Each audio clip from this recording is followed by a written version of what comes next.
Neval 650 combination for sale on eBay.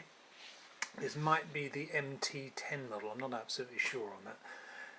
Anyway, in the paperwork the bike comes with this V5 registration document.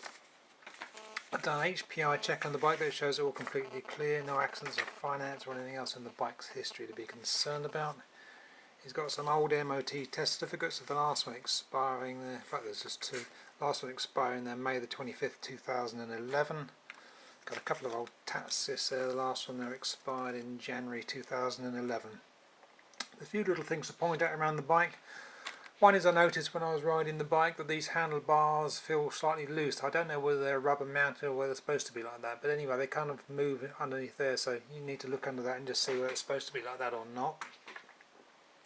They kind of feel tipped back a little bit as well. They really want sort of moving up a little bit, I would have thought. So there's that.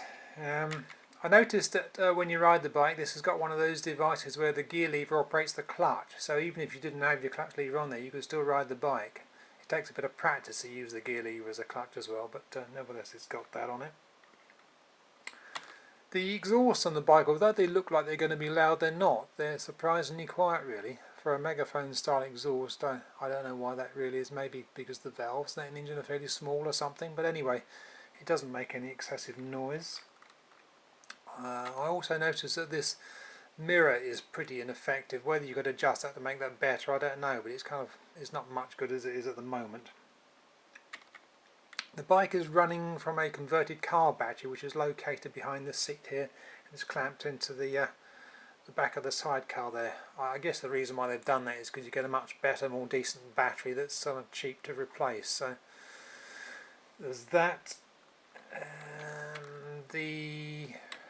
Also I've noticed that the rear light on the sidecar and the bike is not working. Also the right indicators are not working at the moment. So you need to do something with that. The brake lights, front and rear, both work on that, but there's some kind of wiring that wants looking at on that. I also noticed where I left the fuel turned on, the fuel tap is just under there, but you can't quite see. In fact, that's the lever there.